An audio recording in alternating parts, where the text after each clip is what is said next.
Hello ladies and gentlemen and welcome to Lost. My name is Kirioth and as promised at the end of the look-see for Styx Master of Shadows I am back with a more detailed look at the game, having snuck, stolen, pickpocketed and very quietly murdered my way around for a few hours. So first things first, it's confession time. I have made very little progress through the story, in fact, and for once though that is not a bad thing. There's a challenge for the first level proper to do it in like 18 minutes. I did it in about 40, partly because Assassin's Creed has ruined any sense of stealth that I used to have when it comes to these games, but also because there are many different routes you can take, and so much scope for exploration that I was in absolutely no rush to get to the objective whatsoever. There are coins to steal, areas to scout out, scenery to admire. The game does a really good job of making you want to creep around and see the sights. The stealth is really well done as well, with interesting mechanics built around it, like extinguishing torches, utilising low cover like tables, which Styx can fit under due to being, well, like a short goblin, and there are plenty of choices as to how to get from A to B. Like, you can sneak around in the darkness behind the guards, or go through small tunnels in the walls, or take to the rafters and go over the top of the enemy. It's really well done. It's worth pointing out at this point as well that creeping around is very much the focus. Getting caught in a fight is really bad news. You can take out a couple of guards at a time, but big fights are a terrible idea. You die in 4 hits on normal difficulty, and while the combat system revolves around parrying and dodging, if you're taking on more than 2 enemies, you're better off going invisible and hiding somewhere until the heat dies down. The game places a huge amount of importance on staying hidden, like covering your tracks and not disturbing the guards. That's obviously a good thing, because it's called Styx Master of Shadows, not Styx versus every guard ever. That's actually the title of the sequel to Assassin's Creed Unity. There are some light RPG elements to Styx as well, mainly focused on a small skill tree that allows you to increase the number of items you carry, increase facets of your agility, improves your killing techniques. It's not exactly jam-packed with choice and it's really simple. But to be honest, I've not really sat there and thought, you know what, this game needs a massive skill tree at any point. I mean, the tools the game gives you are enough, and improving the different techniques you can use to get around and solve the puzzles is adequate. I mean, obviously more customization might be nice, but in this case, it's not actually really that necessary. So far, I found the level design to be really good. The game's not particularly easy, but I've not really come to a point and thought, where the hell am I supposed to go now?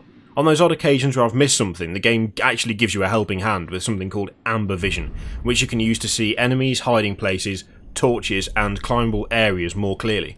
Amber vision coats the sight of your character in like an orangey haze with brightly coloured objects to guide you. Amber vision also lets you see special marks that guide you to places in the level. I mean, really, amber is a big deal in this game. You can use it to go invisible for a short time, use it to see items and guards and stuff with amber vision, and to create a controllable clone which can be used to complete puzzles. In fact, my favourite use of the clone so far was when I used it to open a door to a strong room, then had it leg it down the corridor, attracting all of the guards. Then I just sauntered in and took the loot. It took preparation, but when I pulled it off, I had a stupid big grin on my face, and it was massively satisfying.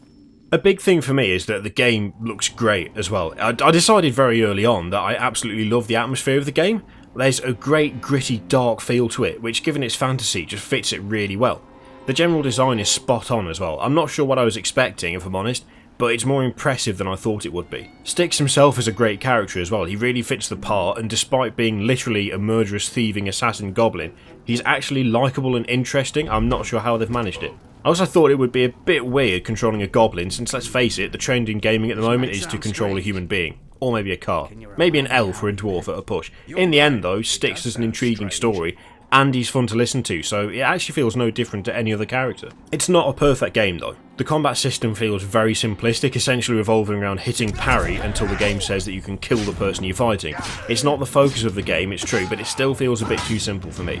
Sometimes the animations, especially in cutscenes, can be a bit dodgy, with feet gliding across the floor, or faces failing to move during conversations. Additionally, occasionally Styx will miss a handhold or not jump far enough, but if you repeat the same move, he actually gets to where he's supposed to go, and does catch the ledge he's supposed to get, and you haven't really changed anything, he just happens to have caught the right area at that point. It's a bit frustrating, but that's something that can be fixed.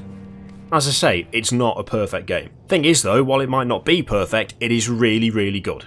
The story is interesting, the main character is engaging, the core mechanics behind the game are generally very solid, and even though there are definite levels in the game, it's been designed in a very open world way, with loads of different routes to take and lots to see. All in all, I'm really enjoying my time with Styx. Despite not being particularly good at the game, I'm still enjoying every minute of it, and when you get down to it, that is the most important thing, and Styx has absolutely nailed that.